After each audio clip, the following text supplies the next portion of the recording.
ओम नमः शिवाय। भारत माता ಶಿವಶಕ್ತಿ ಅವತಾರ್ ಸತ್ಯ ಗೀತಾ ಮುರಳಿ. ಓಂ ಪಿತಾಶ್ರೀ ಶಿವ ತಂದೆಯ ನೆನಪಿದೆಯೇ? ಮುರಳಿಯ ದಿನಾಂಕ 19/3/2026. ಬೆಳಗಿನ ತರಗತಿ ರಿವೈಸ್ ಕೋರ್ಸ್ 26/10/1968. ಓಂ ನಮಃ ಶಿವಾಯ. ಅತ್ಯಂತ ಪ್ರೀತಿಯ ಮಕ್ಕಳೇ, ನೀವು ಅದೃಷ್ಟಶಾಲಿ ನಕ್ಷತ್ರಗಳಾಗಿದ್ದೀರಿ. ಭಗವಂತನೇ ಬಂದು ನಿಮಗೆ ಓದಿಸುತ್ತಿದ್ದಾರೆ. ತಂದೆ ಹೇಳುತ್ತಾರೆ, ನನ್ನಲ್ಲಿ ಸಂಪೂರ್ಣ ಜ್ಞಾನ ತುಂಬಿದೆ. ನಿಮಗೆ ಶ್ರೇಷ್ಠ ಮತವನ್ನು ಕೊಡುತ್ತಿದ್ದೇನೆ. ವಜ್ರದಂತಹ ಜನ್ಮವನ್ನು ಈಗ ವ್ಯರ್ಥವಾಗಿ ಹಾಳು ಮಾಡಿಕೊಳ್ಳಬೇಡಿ. ಶಿಕ್ಷಣವನ್ನು ಓದಿ ವಜ್ರದಂತಹ ಜನ್ಮವನ್ನು ಮತ್ತೆ ಮಾಡಿಕೊಳ್ಳಿರಿ. ಓಂ ನಮಃ ಶಿವಾಯ. ಅಲ್ಲಿ ಅನುಯಾಯಿಗಳ ಪ್ರೀತಿ ತಮ್ಮ ಗುರುವಿನ ಮೇಲಿರುತ್ತದೆ. ಬೇರೆ ಯಾವುದೇ ಸಂಬಂಧ ಇರುವುದಿಲ್ಲ. ತಂದೆ ತಾತನದ್ದಾಗಲಿ ಅಣ್ಣ ತಮ್ಮಂದಿರದ್ದಾಗಲಿ ಇರುವುದಿಲ್ಲ. ಇಲ್ಲಿ ಮತ್ತೆ ಅಣ್ಣ ತಮ್ಮ ಅಕ್ಕ ತಂಗಿಯರ ಸಂಬಂಧವಿದೆ. ಪ್ರವೃತ್ತಿ ಮಾರ್ಗವಾಗಿದೆ ಅಲ್ಲವೇ? ಇದು ಪರಿವಾರವಾಗಿದೆ. ಯಾವ ಪರಿವಾರವಾಗಿದೆ? ಇದು ಅವರಿಗಂತೂ ಗೊತ್ತೇ ಇಲ್ಲ. ಇಡೀ ಪ್ರಪಂಚದಲ್ಲಿ ಅಸುರಿ ಪರಿವಾರವಿದೆ. ಏಕೆಂದರೆ ರಾವಣನ ರಾಜ್ಯವಿದೆ. ಸನ್ಯಾಸಿಗಳ ಬಳಿ ಗುರು ಮತ್ತು ಶಿಷ್ಯರ ವಿಷಯವಿರುತ್ತದೆ. ಬೇರೆ ಸಂಬಂಧವಿರುವುದಿಲ್ಲ. ಅನುಯಾಯಿಗಳ ಸಂಬಂಧವಿರುತ್ತದೆ. ಅದರಲ್ಲಿ ಆಸ್ತಿಯ ವಿಷಯವಿರುವುದಿಲ್ಲ. ಪರಿವಾರದ ಆ ಪ್ರೀತಿ ಇರುವುದಿಲ್ಲ. ಸತ್ಯಯುಗದಲ್ಲಿ ಬಹಳ ಪ್ರೀತಿ ಇರುತ್ತದೆ. ನಂತರ ಅಸುರಿ ಸಂಪ್ರದಾಯದವರಾದಾಗ ಪ್ರೀತಿ ಇರುವುದಿಲ್ಲ.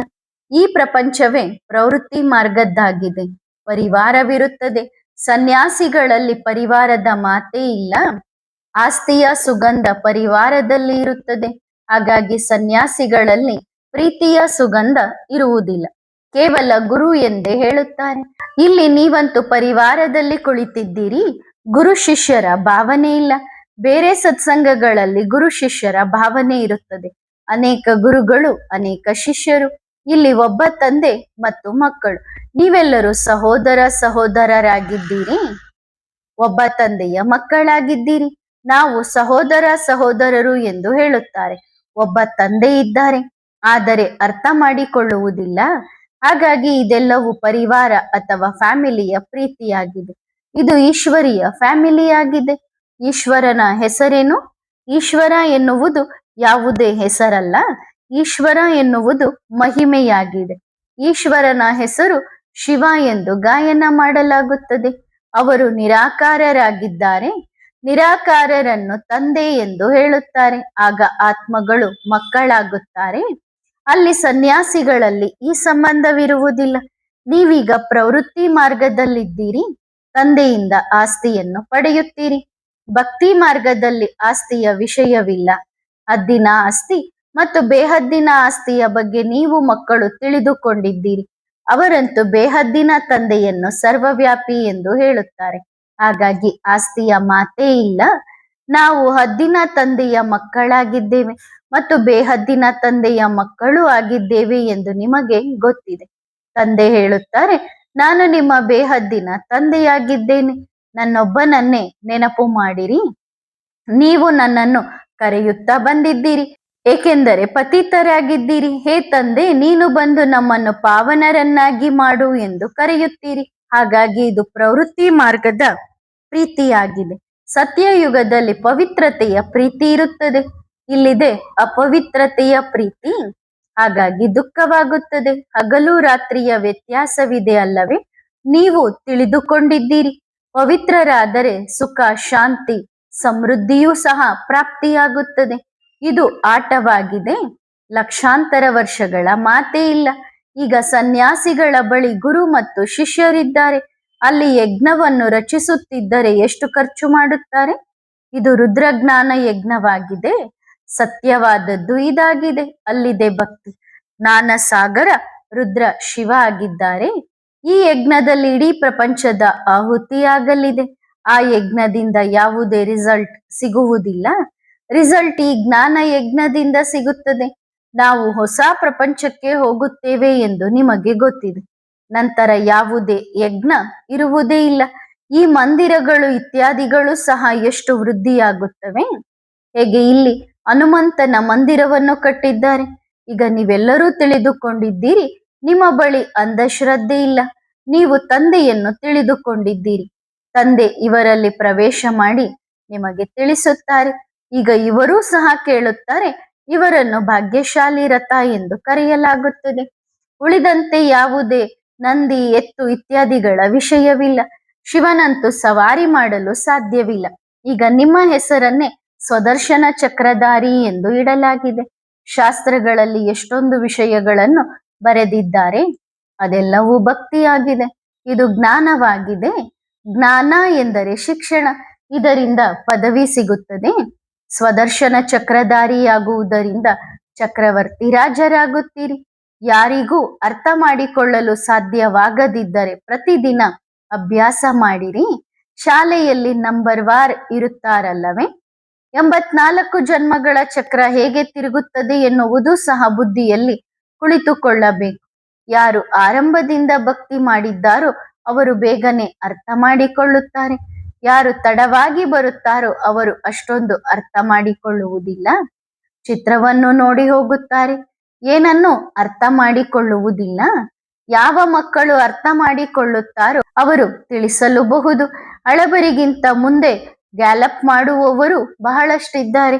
ದಿನ ಪ್ರತಿದಿನ ಎಷ್ಟೊಂದು ಒಳ್ಳೆಯ ಪಾಯಿಂಟ್ಸ್ ಸಿಗುತ್ತದೆ ಎಂದರೆ ತಕ್ಷಣ ಅರ್ಥ ಮಾಡಿಕೊಳ್ಳಬೇಕು. ನಾವು ತಡವಾಗಿ ಬಂದಿದ್ದೇವೆ ಎಂದು ಹೀಗೆ ತಿಳಿದುಕೊಳ್ಳಬಾರದು. ಅಂದ್ರೆ ಜ್ಞಾನಕ್ಕೆ ನಾವು ಲೇಟಾಗಿ ಬಂದ್ವಲ್ಲ ಅಂತ ತಿಳ್ಕೋಬಾರದು. ಹೇಗೆ ತಲುಪಲು ಸಾಧ್ಯ?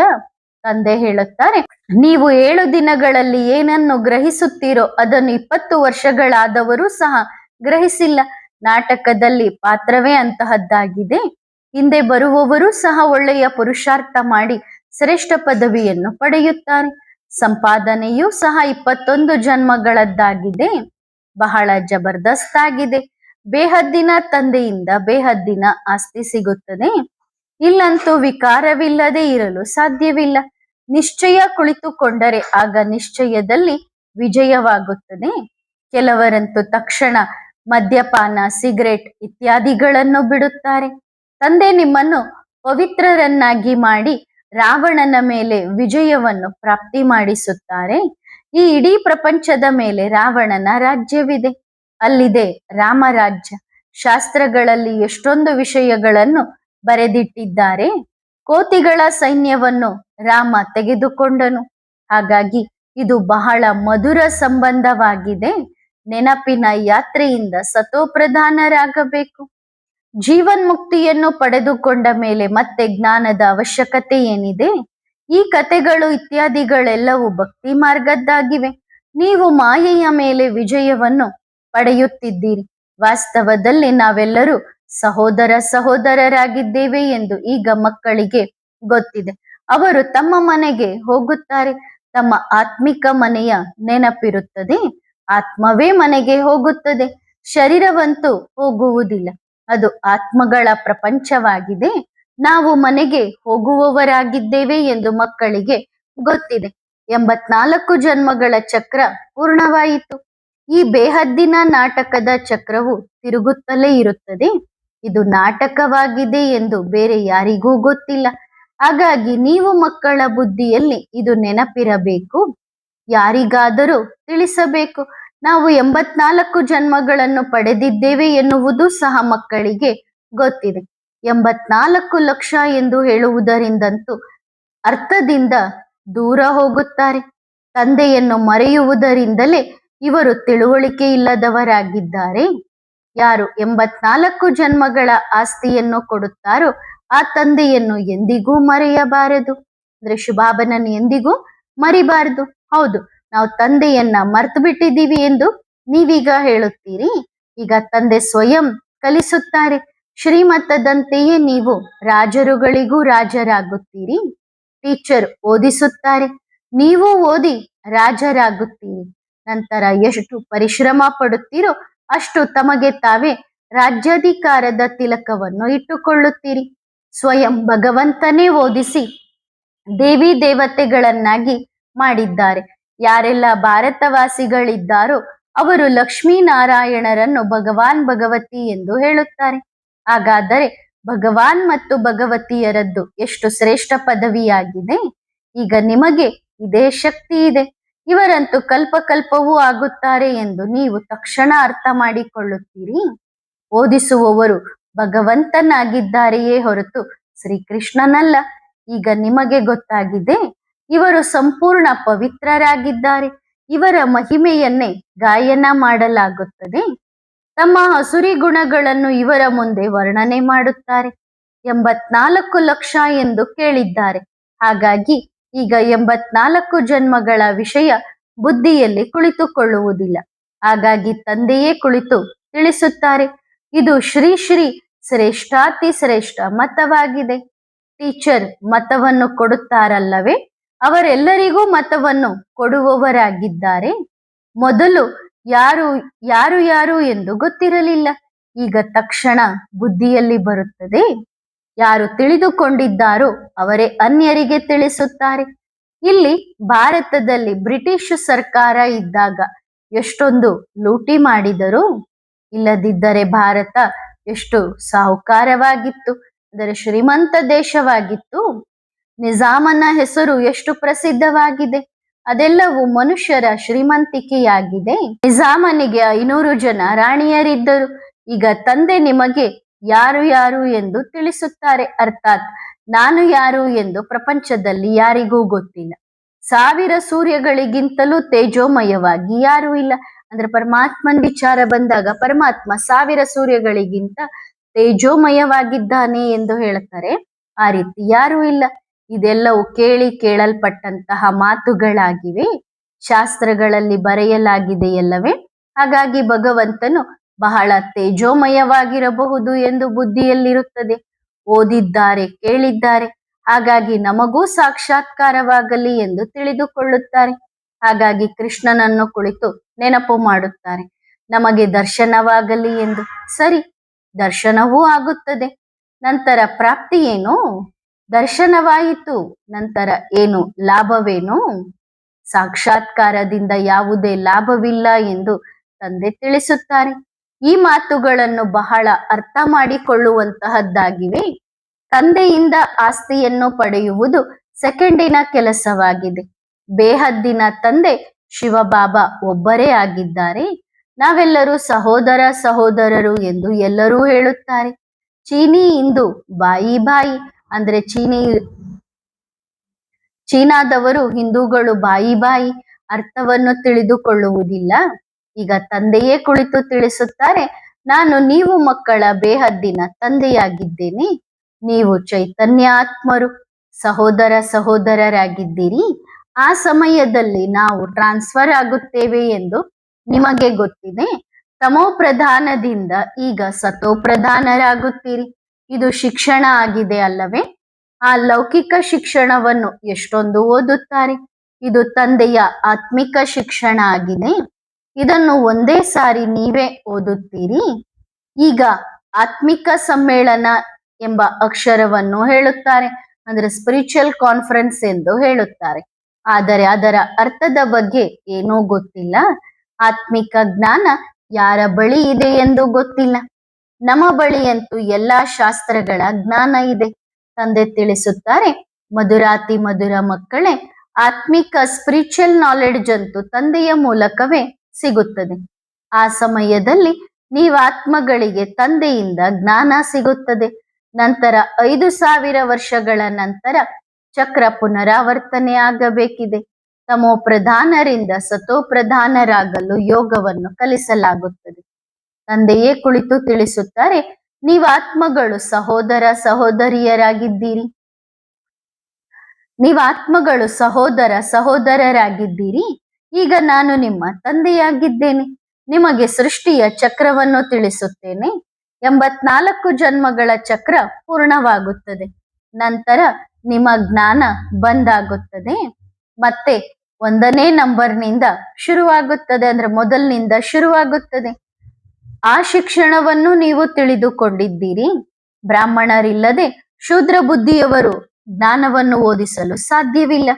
ನಾವೇ ಬ್ರಾಹ್ಮಣರು ಸರ್ವೋತ್ತಮ ಕುಲದವರಾಗಿದ್ದೇವೆ ಎಂದು ನೀವೀಗ ತಿಳಿದುಕೊಂಡಿದ್ದೀರಿ. ನಂತರ ನಾವೇ ದೇವತೆಗಳಾಗುತ್ತೇವೆ. ಈಗ ನಮಗೆ ತಂದೆ ಓದಿಸುತ್ತಾರೆ, ಈಶ್ವರನ ಸಂತಾನರಾಗಿದ್ದೀರಿ. ಈಶ್ವರನೂ ಸಹ ಇಲ್ಲಿಗೆ ಬರಬೇಕಾಗುತ್ತದೆ. ತಂದೆ ಏನೆಲ್ಲ ತಿಳಿಸುತ್ತಾರೋ ಅದು ಟೈಮ್ ಪಾಸ್ ಆಗುತ್ತಿರುತ್ತದೆ. ಇವರಿಗೆ 5,000 ವರ್ಷಗಳಾಗಿವೆ. ಚಕ್ರ ಶುರುವಾಗಿದೆ. ಮೊಟ್ಟ ಮೊದಲು ಇಲ್ಲಿಯವರೆಗೆ 5,000 ವರ್ಷಗಳಾಗಿವೆ. ಚಕ್ರ ಶುರುವಾಗಿದೆ. ಮೊಟ್ಟ ಮೊದಲ ಸಂವತ್ಸರ 111 ಆಗಿರುತ್ತದೆ. ತಂದೆ ಕುಳಿತು ತಿಳಿಸುತ್ತಾರೆ, ಆತ್ಮರು ಮತ್ತೆ ಪಾತ್ರವನ್ನು ಪುನರಾವರ್ತನೆ ಮಾಡುತ್ತಾರೆ. ಯಾವ ಜನ್ಮವನ್ನು ಯಾವ ಸಮಯದಲ್ಲಿ ಪಡೆದಿದ್ದಾರೋ ಅದು ಬಹು ರಿಪೀಟ್ ಆಗುತ್ತದೆ. ತಂದೆ ತಿಳಿಸುತ್ತಾರೆ, ಇದು ಸಹ ನಾಟಕದ ಅನುಸಾರ ಸಂಭಾಷಣೆ ನಡೆಯುತ್ತಿರುತ್ತದೆ. ಈಗ ನಿಮಗೆ ಸ್ಮೃತಿಗೆ ಬಂದಿದೆ. ಹೌದು, ಇಂತಹ ಚಕ್ರ ಬೇರೆ ಯಾರ ಬಳಿಯೂ ಇರಲು ಸಾಧ್ಯವಿಲ್ಲ. ಈ ಚಕ್ರದ ಜ್ಞಾನವನ್ನು ಅಕ್ಯುರೇಟ್ ಆಗಿ ಯಾರೂ ತಿಳಿಸಲು ಸಾಧ್ಯವಿಲ್ಲ. ನೀವು ಮಕ್ಕಳ ಬುದ್ಧಿಯಲ್ಲಿ ಜ್ಞಾನ ಇದೆ, ಚೆನ್ನಾಗಿ ಅರ್ಥ ಮಾಡಿಕೊಳ್ಳುವವರು ಚೆನ್ನಾಗಿ ತಿಳಿಸುತ್ತಾರೆ. ಮೊದಲು ನಿಮಗೆ ಏನೂ ಗೊತ್ತಿರಲಿಲ್ಲ, ಈಗ ನೀವು ತಿಳಿದುಕೊಂಡಿದ್ದೀರಿ. ಆತ್ಮ ಒಂದು ಬಿಂದುವಾಗಿದೆ, ಅದರಲ್ಲಿ ಸಂಪೂರ್ಣ ಜ್ಞಾನ ಧಾರಣೆಯಾಗಿರುತ್ತದೆ. ತಲೆಯಲ್ಲಿ ಏನು ತಿರುಗಿದಂತೆ ಈ ಚಕ್ರ ತಿರುಗುತ್ತಿರುತ್ತದೆ. ನೋಡಲು ಏನೂ ಬರುವುದಿಲ್ಲ. ಈ ರಹಸ್ಯವನ್ನು ಬೇರೆ ಯಾವುದೇ ಮನುಷ್ಯರು ತಿಳಿದುಕೊಂಡಿಲ್ಲ. ನೀವು ಅದೃಷ್ಟ ನಕ್ಷತ್ರಗಳಾಗಿದ್ದೀರಿ. ಸ್ವಯಂ ಭಗವಂತನೇ ಬಂದು ನಿಮಗೆ ಓದಿಸುತ್ತಿದ್ದಾರೆ. ತಂದೆ ಹೇಳುತ್ತಾರೆ, ನನ್ನಲ್ಲಿ ಸಂಪೂರ್ಣ ಜ್ಞಾನ ತುಂಬಿದೆ. ನಿಮಗೆ ಶ್ರೇಷ್ಠ ಮತವನ್ನು ಕೊಡುತ್ತಿದ್ದೇನೆ. ವಜ್ರದಂತಹ ಜನ್ಮವನ್ನು ಈಗ ವ್ಯರ್ಥವಾಗಿ ಹಾಳು ಮಾಡಿಕೊಳ್ಳಬೇಡಿ. ಈ ಶಿಕ್ಷಣವನ್ನು ಓದಿ ವಜ್ರದಂತಹ ಜನ್ಮವನ್ನು ಮತ್ತೆ ಮಾಡಿಕೊಳ್ಳಿ. ಕುಮಾರಿಯರ ತಿಳುವಳಿಕೆ ಚೆನ್ನಾಗಿರುತ್ತದೆ. ತಂದೆ ಹೇಳುತ್ತಾರೆ, ತಂದೆಯನ್ನು ತಿಳಿದುಕೊಳ್ಳಿ. ಈಗ ತಂದೆಯ ನೆನಪಿನಿಂದಲೇ ಆತ್ಮ ಸತೋಪ್ರಧಾನವಾಗುತ್ತದೆ. ಆ ಸಮಯದಲ್ಲಿ ದುಃಖವಿರುತ್ತದೆ. ಅಂದ್ರೆ ಕಲಿಯುಗದಲ್ಲಿ ದುಃಖ ಇರುತ್ತದೆ. ಆಗ ಮನುಷ್ಯರು ಹೇಳುತ್ತಾರೆ, ಅಯ್ಯೋ ಭಗವಂತ ಹೀಗೇಕೆ ಮಾಡಿದರು, ಇಂಥ ಅನಾದಿ ನಾಟಕವನ್ನ ಯಾಕೆ ಸೃಷ್ಟಿ ಮಾಡಿದರು? ಇದು ಅನಾದಿಯಾಗಿ ಮಾಡಲ್ಪಟ್ಟ ನಾಟಕವಾಗಿದೆ ಎಂದು ಅವರು ಅರ್ಥ ಮಾಡಿಕೊಳ್ಳುವುದಿಲ್ಲ. ಸತ್ಯಯುಗದಲ್ಲಿ ಎಂದಾದರೂ ಬಾಯಿಂದ ಹೀಗೆ ಹೇಳುತ್ತಾರೆಯೇ? ಅಂದ್ರೆ ಇಂಥ ಜಗತ್ತನ್ನ ಭಗವಂತ ಯಾಕೆ ಸೃಷ್ಟಿ ಮಾಡ್ದ ಅಂತ ಹೇಳ್ತಾರೆ? ಇಲ್ಲ ತಾನೆ. ಅಲ್ಲಂತೂ ಸುಖವೇ ಸುಖವಿರುತ್ತದೆ. ಇಲ್ಲಿ ಗಾಬರಿಯಾಗುತ್ತಾರೆ. ಮಾಯೆಯ ದಾಳಿ ಆಗುವುದರಿಂದ ಎಲ್ಲವನ್ನೂ ಮರೆತು ಬಿಡುತ್ತಾರೆ. ಈ ಪ್ರಪಂಚದಲ್ಲಿ ಏನನ್ನಾದರೂ ಕೊಟ್ಟರೆ ದುಃಖವೇ ದುಃಖವಿರುತ್ತದೆ. ಸನ್ಯಾಸಿಗಳು ಕಾಡಿಗೆ ಹೋಗುತ್ತಾರೆ, ಅಲ್ಲಿಯೂ ಸಹ ಯಾವುದೇ ಸುಖವಿರುವುದಿಲ್ಲ. ನೀವು ಮಕ್ಕಳು ಬಹಳ ಸುಖವನ್ನು ನೋಡುತ್ತೀರಿ. ಇದು ಸುಖ ದುಃಖದ ಆಟವಾಗಿದೆ. ನಾಟಕದ ರಹಸ್ಯವನ್ನು ಯಾವುದೇ ಸನ್ಯಾಸಿ ಉದಾಸಿಗಳು ತಿಳಿದುಕೊಂಡಿಲ್ಲ. ಇದು ಹೊಸ ಜ್ಞಾನವಾಗಿದೆ. ಆದ್ದರಿಂದ ಕಿರಿಕಿರಿಯಾಗುತ್ತದೆ. ನಿಧಾನವಾಗಿ ಬುದ್ಧಿಯಲ್ಲಿ ಬರುತ್ತಿರುತ್ತದೆ. ನೀವು ನಿಮ್ಮದೇ ತನುಮನಧನದಿಂದ ಸ್ವಯಂ ನಿಮ್ಮ ರಾಜಧಾನಿಯನ್ನು ಸ್ಥಾಪನೆ ಮಾಡುತ್ತಿದ್ದೀರಿ. ಹಾಗಾಗಿ ಶ್ರೀಮತದಂತೆ ನಡೆಯಬೇಕಲ್ಲವೇ? ಶಿಕ್ಷಣ ಯಾವುದೇ ಕಷ್ಟ ಇಲ್ಲ, ಆದರೆ ಮಾಯೆ ದಾಳಿ ಮಾಡುತ್ತದೆ. ಈಗ ನೀವು ಮಕ್ಕಳು ತಿಳಿದುಕೊಂಡಿದ್ದೀರಿ, ಈ ಸೃಷ್ಟಿ ಅನಾದಿ ಅವಿನಾಶಿಯಾಗಿದೆ. ಬುದ್ಧಿಯಲ್ಲಿ ಇಡೀ ಚಕ್ರದ ಜ್ಞಾನ ನೆನಪಿದೆ. 5,000 ವರ್ಷಗಳ ಸೃಷ್ಟಿಯಾಗಿದೆ. ಅವರಂತೂ ಲಕ್ಷಾಂತರ ವರ್ಷಗಳೆಂದು ಹೇಳುತ್ತಾರೆ. ಹಾಗಾಗಿ ಬುದ್ಧಿಯಲ್ಲಿ ಏನು ಬರುವುದೇ ಇಲ್ಲ.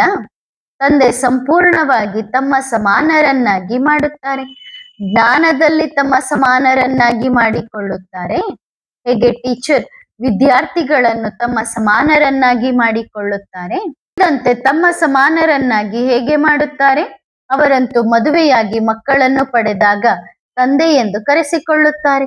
ಇವರು ಎಲ್ಲರ ತಂದೆ ಒಬ್ಬರೇ ಆಗಿದ್ದಾರೆ. ಶಿವಬಾಬಾ ಎಲ್ಲರಿಗೂ ತಂದೆಯಾಗಿದ್ದಾರೆ. ಸರ್ವರ ಸದ್ಗತಿ ದಾತ ಆಗಿದ್ದಾರೆ. ಆದರೆ ತಂದೆ ಸರ್ವವ್ಯಾಪಿಯಲ್ಲ, ಸರ್ವವ್ಯಾಪಿ ಆತ್ಮವಾಗಿದೆ. ಆ ಆತ್ಮದೊಳಗೆ 5 ಭೂತಗಳಿವೆ. ಅಂದ್ರೆ ಎಲ್ಲರೊಳಗೂ ಆತ್ಮ ಇದೆ. ಆ ಆತ್ಮದೊಳಗೆ ಎಲ್ಲರೊಳಗೂ 5 ಭೂತಗಳಿವೆ. ಮಕ್ಕಳಿಗೆ ಯಾವುದೇ ಮಾತು ಅರ್ಥವಾಗದಿದ್ದರೆ ಕೇಳಬಹುದು. ಉಳಿದಂತೆ ತಂದೆಯ ಡೈರೆಕ್ಷನ್ ಅಂತೆ ನಡೆಯಬೇಕು. ತಂದೆ ಹೇಳುತ್ತಾರೆ, ನನ್ನೊಬ್ಬನನ್ನೇ ನೆನಪು ಮಾಡಿರಿ, ಆಗ ನೀವು ಸತೋ ಪ್ರಧಾನರಾಗುತ್ತೀರಿ. ನಂತರ ನೀವು ಟ್ರಾನ್ಸ್ಫರ್ ಆಗುತ್ತೀರಿ. ಎಲ್ಲ ಆತ್ಮಗಳು ಶರೀರವನ್ನು ಬಿಟ್ಟು ಹೋಗುತ್ತಾರೆ. ಸಂಗಮ ಯುಗದಲ್ಲಿಯೇ ನೀವು ಮಕ್ಕಳಿಗೆ ಈ ಎಲ್ಲ ಮಾತುಗಳು ಗೊತ್ತಾಗುತ್ತದೆ. ನೀವು ಸತ್ಯಯುಗಕ್ಕೆ ಹೋಗುತ್ತೀರಿ. ಆಗ ಉಳಿದವರೆಲ್ಲರೂ ಮುಕ್ತಿಧಾಮಕ್ಕೆ ಹೋಗುತ್ತಾರೆ. ಎಲ್ಲ ಆತ್ಮಗಳು ಶರೀರವನ್ನು ಇಲ್ಲಿಯೇ ಬಿಟ್ಟು ಹೋಗುತ್ತಾರೆ. ಶಿವ ಬಾಬಾರವರ ಬೇಹದ್ದಿನ ಇಡೀ ಮೆರವಣಿಗೆ ಕೊನೆಯಲ್ಲಿ ಹೋಗುತ್ತದೆ. ಅದಂತೂ ಮುಂದೆ ಹೋಗುತ್ತಾ ನೀವು ಸಹ ಅರ್ಥ ಮಾಡಿಕೊಳ್ಳುತ್ತೀರಿ ನಾವು ಯಾವ ಪದವಿಯನ್ನು ಪಡೆಯುತ್ತೇವೆ ಎಂದು. ಅದು ಸಹ ಗೊತ್ತಾಗುತ್ತದೆ. ಪಶ್ಚಾತ್ತಾಪ ಪಡುವುದು ಸಹ ಇಲ್ಲಿಯೇ ಆಗುತ್ತದೆ. ಸೆಕೆಂಡಿನಲ್ಲಿ ಸಾಕ್ಷಾತ್ಕಾರವಾಗುತ್ತದೆ. ಗರ್ಭ ಜೈಲಿನಲ್ಲಿ ಸಾಕ್ಷಾತ್ಕಾರ ಮಾಡಿಕೊಂಡು ನಂತರ ಶಿಕ್ಷೆಯನ್ನು ಅನುಭವಿಸುತ್ತಾರೆ. ಸಾಕ್ಷಾತ್ಕಾರವಿಲ್ಲದೆ ಶಿಕ್ಷೆ ಸಿಗಲು ಸಾಧ್ಯವಿಲ್ಲ. ಗರ್ಭ ಜೈಲಿನಲ್ಲಿಯೂ ಎಷ್ಟೊಂದು ಶಿಕ್ಷೆಗಳನ್ನು ಅನುಭವಿಸುತ್ತಾರೆ. ಅಲ್ಲಂತೂ ಗರ್ಭ ಮಹಲ್ ಇರುತ್ತದೆ. ಮಕ್ಕಳಿಗೆ ಈ ಎಲ್ಲಾ ಮಾತುಗಳನ್ನು ಸ್ಪಷ್ಟವಾಗಿ ತಿಳಿಸುತ್ತಿರುತ್ತಾರೆ. ಬಾಬಾರವರ ಬಳಿ ಯಾವುದೇ ವೇದ, ಶಾಸ್ತ್ರ, ಉಪನಿಷತ್ ಇತ್ಯಾದಿಗಳಿವೆ ಏನು? ತಂದೆಯಂತೂ ಹೇಳುತ್ತಾರೆ, ಈ ಹಳೆಯ ಕೇಳಲ್ಪಟ್ಟ ಜ್ಞಾನದ ಹೊಟ್ಟನ್ನೆಲ್ಲ ಬುದ್ಧಿಯಿಂದ ತೆಗೆದು ಹಾಕಿರಿ. ಕೆಟ್ಟದ್ದನ್ನು ಕೇಳಬೇಡಿ, ಕೆಟ್ಟದ್ದನ್ನು ಮಾತನಾಡಬೇಡಿ. ಇವು ಅರ್ಥ ಮಾಡಿಕೊಳ್ಳುವ ಮಾತುಗಳಾಗಿವೆ. ಯಾವುದೇ ಗೊಂದಲದ ಕೆಲಸ ಇತ್ಯಾದಿಗಳಲ್ಲಿ ಹೋಗುವುದರಿಂದ ಮತ್ತೆ ಈ ಎಲ್ಲ ಮಾತುಗಳು ಬುದ್ಧಿಯಿಂದ ಹಾರಿ ಹೋಗುತ್ತವೆ. ಆದರೆ ಇಲ್ಲಿ 7 ದಿನ ನೀವು ಸೇಫ್ಟಿಯಲ್ಲಿ ಇರುತ್ತೀರಿ. 7 ದಿನಗಳ ಕೋರ್ಸ್ ಎಂದು ಹೇಳಲಾಗುತ್ತದೆ. ಪಾಠವನ್ನು ಸಹ 7 ದಿನ ಇಡುತ್ತಾರೆ. ವಾಸ್ತವದಲ್ಲಿ 7 ದಿನ ಎಂದು ಅದಕ್ಕೇನೆ ಹೇಳಲಾಗುತ್ತದೆ. ಯಾವಾಗ ಹೊರಗಿನ ಯಾವುದೇ ಮಾತು ನೆನಪು ಬುದ್ಧಿಯಲ್ಲಿ ಬರುವುದಿಲ್ಲವೋ ಯಾವುದೇ ಪತ್ರ ವ್ಯವಹಾರಗಳು ಹೋಗಬಾರದು. ಅಂದ್ರೆ ಒಂದ್ಸರಿ 7 ದಿನ ಒಳಗ್ ಕುತ್ಕೊಂಡಿದೀವಿ ಅಂದ್ರೆ ಯಾವ ವಿಚಾರನೂ ಬರಬಾರದು, ಯಾವ ಪತ್ರ ವ್ಯವಹಾರನೂ ಆಗಬಾರದು. ಇಲ್ಲದಿದ್ದರೆ ಬೇರೆ ಬೇರೆ ಯೋಚನೆಗಳು ಅವಶ್ಯವಾಗಿ ಬರುತ್ತವೆ. ಇದಕ್ಕೇನೆ ಬಟ್ಟಿ ಎಂದು ಹೇಳಲಾಗುತ್ತದೆ. ಆದರೆ ಇಲ್ಲಿ ಸ್ವಲ್ಪ ಕಷ್ಟವಿದೆ. ಹೌದು, ಪಾಕಿಸ್ತಾನದಲ್ಲಿ ನಿಮ್ಮ ಬಟ್ಟಿ ಇತ್ತು, ಆಗ ಯಾರೂ ಇರಲಿಲ್ಲ. ಪಾರ್ಟಿಷನ್ ಆದಾಗ ಎಲ್ಲರೂ ಓಡಿ ಹೋದರು. ಎಲ್ಲರೂ ಒಂದೇ ಸಮಾನವಾಗಿ ಕೆಲಸ ಕಾರ್ಯಗಳನ್ನು ಮಾಡುತ್ತಿದ್ದರು. ಹಾಗಾಗಿ ತಂದೆ ಎಷ್ಟು ಕ್ಲಿಯರ್ ಆಗಿ ತಿಳಿಸುತ್ತಾರೆ. ಆದರೂ ಮಕ್ಕಳು ಮರೆತು ಬಿಡುತ್ತಾರೆ. ಇದಕ್ಕೆ ಮನ್ಮನಾಭವ ಎಂದು ಹೇಳಲಾಗುತ್ತದೆ. ಅದು ಗೀತೆಯ ಅಧ್ಯಾಯವಾಗಿದೆ. ಪುರುಷೋತ್ತಮ ಸಂಗಮ ಯುಗವಾಗಿದೆ ಅಲ್ಲವೇ? ಮನುಷ್ಯರಂತೂ ಸಂಪೂರ್ಣವಾಗಿ ಘೋರ ಅಂಧಕಾರದಲ್ಲಿದ್ದಾರೆ. ಕ್ರೋಧವನ್ನು ದಾನ ಕೊಟ್ಟು ಮತ್ತೆ ಒಂದು ವೇಳೆ ಕ್ರೋಧ ಮಾಡಿದರೆ 100 ಪಟ್ಟು ಶಿಕ್ಷೆ ಅನುಭವಿಸಬೇಕಾಗುತ್ತದೆ. ಸತ್ಯ ತಂದೆಯ ಜೊತೆ ಸತ್ಯವಾಗಿರಬೇಕು. ನಿಮ್ಮೊಳಗಿನ ಭೂತಗಳು ಓಡಿ ಹೋಗುತ್ತವೆ. ಇಲ್ಲದಿದ್ದರೆ ಭೂತಗಳನ್ನು ಬಿಡದಿದ್ದರೆ ನಿಮಗೇನೆ ಬಹಳ ನಷ್ಟವಾಗುತ್ತದೆ. ವಿಕಾರಗಳನ್ನು ಬಿಡುವ ಪ್ರತಿಜ್ಞೆ ಮಾಡಬೇಕು. ಕಾಮವಿಕಾರವು ಬಹಳ ಜಬರ್ದಸ್ತ್ ಆಗಿದೆ. ಅದಕ್ಕಾಗಿ ರಾಖಿಯನ್ನು ಕಟ್ಟಲಾಗುತ್ತದೆ. ಈ 5 ಭೂತಗಳು ರಾವಣನದ್ದಾಗಿವೆ ಅಲ್ಲವೇ? ಇಲ್ಲಿಗೆ ಬರುತ್ತೀರಿ ಎಂದರೆ ಇವೆಲ್ಲವನ್ನು ಇಲ್ಲಿಯೇ ಬಿಟ್ಟು ಹೋಗಬೇಕು. ತಂದೆ ಹತ್ರ ಬಂದ ಮೇಲೆ ನಮ್ಮೊಳಗಿರೋ 5 ವಿಕಾರಿ ಗುಣಗಳನ್ನ ಬಿಟ್ಟು ಹೋಗ್ಬೇಕು.